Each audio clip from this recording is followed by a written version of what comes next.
Esta extraña mole de piedra, que hoy apenas atrae la atención de los turistas, fue uno de los monumentos más reverenciados de la antigua Roma.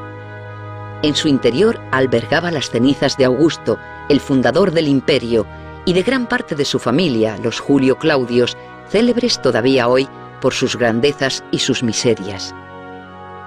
Aunque estaba destinado a acoger sus restos, esta fue una de las primeras edificaciones de Augusto. El emperador ordenó su construcción en el año 29 a.C., inmediatamente después de su victoria sobre Marco Antonio, antes siquiera de que comenzara su reinado oficial. El nombre original de este edificio era Túmulo de los Julios, la familia a la que pertenecía Augusto. Sin embargo, los romanos comenzaron a llamarlo mausoleo, porque su gran tamaño, completamente inusitado en la tradición funeraria romana, les recordaba la famosa tumba del rey Mausolo de Caria, considerada una de las 7 maravillas de la antigüedad. El núcleo del monumento lo constituía un enorme edificio circular de casi 90 metros de diámetro, revestido con piedra caliza. Pero después de siglos de expolio sistemático, lo contemplamos hoy desprovisto de cualquier adorno y de gran parte de su cubierta. Sobre esta base cilíndrica se levantaba un gigantesco túmulo de tierra, con las laderas cubiertas de cipreses, símbolo de inmortalidad, y en su cima, coronando el mausoleo sobre un alto pedestal, había una gran estatua de bronce del emperador. La puerta de entrada, orientada hacia el centro de la ciudad, estaba flanqueada por 2 pequeños obeliscos de granito que hoy se encuentran, uno junto a la Basílica de Santa María Mayor y otro junto al Palacio del Quirinal. El interior del edificio estaba organizado en forma de anillos concéntricos. El último de ellos albergaba la cámara mortuoria, con pequeños nichos para las urnas de las cenizas. Pero el verdadero corazón del mausoleo, el núcleo mismo del cilindro, lo constituía un gran pilar macizo, con una habitación cuadrada excavada en su interior, destinada a las cenizas de Augusto. Muy cerca de este edificio se encontraba en la antigüedad el ustrinum, el recinto para la cremación de los cadáveres. Cuando las llamas habían consumido el cuerpo, las cenizas se depositaban en una urna y destacados personajes de la nobleza romana, con los pies descalzos, la llevaban en procesión hasta el mausoleo. Augusto, que alcanzó el trono imperial muy joven y murió siendo un anciano, recorrió en demasiadas ocasiones el triste camino hasta este edificio para despedir a sus seres queridos. El primero en reposar aquí fue Marcelo, su sobrino predilecto, el hijo de su querida hermana Octavia, que falleció prematuramente el año 23 a.C. Augusto había escogido como sucesor a este joven inteligente y afable, adornado con numerosas virtudes y amado por el pueblo, pero una extraña enfermedad se lo llevó repentinamente cuando acababa de cumplir los 19 años.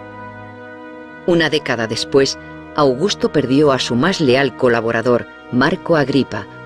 La robusta naturaleza del gran almirante, mermada tras décadas de infatigable servicio, se extinguió el caluroso verano del año 12 a.C., y sus restos recibieron el honor de reposar en el mausoleo familiar. Con él desaparecía un hombre fidelísimo, de nacimiento humilde y costumbres frugales, preocupado solo por la causa imperial y el interés público. Agripa había consagrado sus últimos años y gran parte de su fortuna personal a mejorar las condiciones de vida en la capital, y su muerte dejó un vacío tan grande que obligó al emperador a designar una decena de hombres para acometer las tareas que él afrontaba en solitario. Aquel año fue particularmente desgraciado en la vida de Augusto. Aún estaba vivo el dolor por la muerte de Agripa cuando tuvo que regresar a este lugar para depositar las cenizas de su hermana Octavia, por la que sentía un profundo afecto.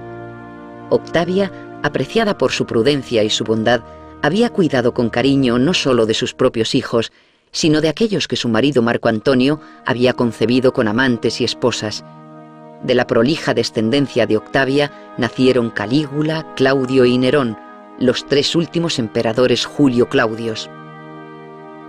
Tras la muerte de su sobrino y heredero Marcelo, Augusto había puesto todas sus esperanzas sucesorias en sus nietos, los hijos que su hija única Julia había tenido con Agripa.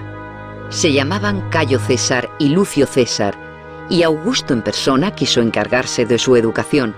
Sin embargo, ambos, jóvenes y fuertes, murieron en extrañas circunstancias.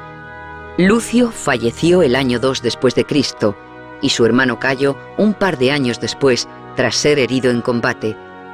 Este edificio acogió también las cenizas de ambos príncipes.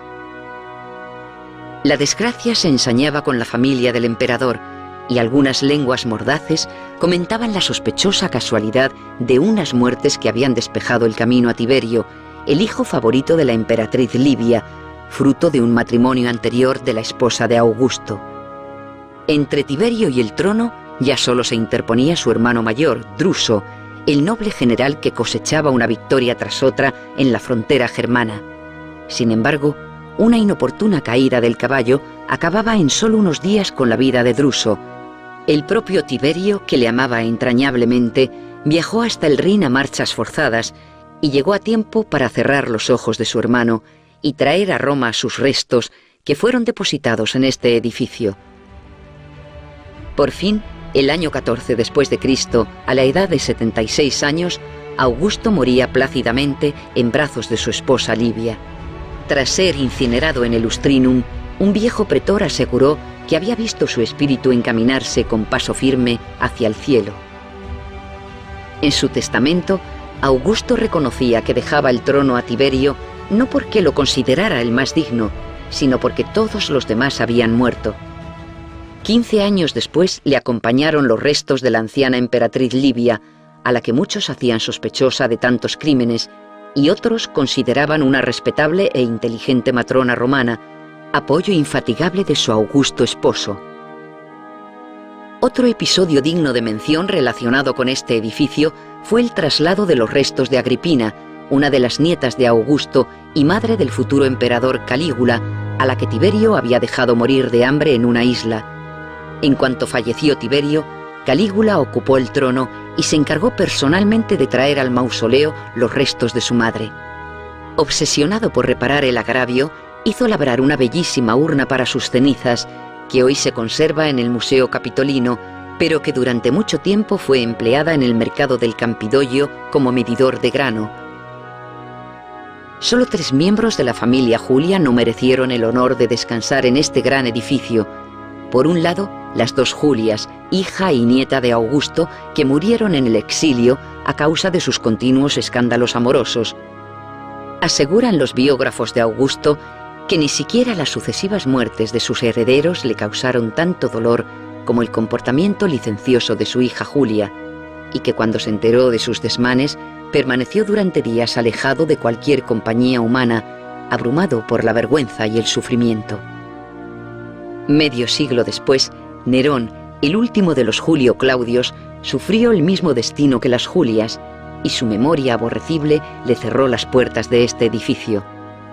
Su nodriza consiguió salvar sus cenizas y depositarlas en la tumba que su familia paterna tenía al norte de la ciudad, en el lugar que hoy ocupa la iglesia de Santa María del Popolo, en la plaza del mismo nombre. A la muerte de Nerón siguió un cambio de dinastía, y el mausoleo de Augusto dejó de utilizarse. Tras la caída del imperio, la tumba fue abandonada, y en el siglo XI, la poderosa familia romana de los Colonna lo transformó en fortaleza. Sin embargo, el año 1354 fue quemado aquí el cuerpo mutilado de Cola di Rienzo, asesinado al pie del Capitolio. Este héroe de la independencia ciudadana, convertido en tirano, había intentado restaurar la antigua grandeza imperial en pleno siglo XIV, cuando Roma era un inmenso campo de ruinas habitado por tan solo 17.000 almas. El recuerdo de sus moradores no ha abandonado nunca este edificio, que durante la Edad Media estuvo siempre rodeado de un halo de temor y misterio. En el siglo XVI, el arquitecto Baldassare Perucci, a quien el Papa había encargado trasladar los 2 pequeños obeliscos de la entrada, se atrevió a penetrar en su interior. Iluminado por la luz de una antorcha, encontró todavía algunas de las urnas en el mismo lugar en que habían sido depositadas 1500 años atrás, y pudo contemplar sobrecogido las cenizas de los viejos amos de Roma.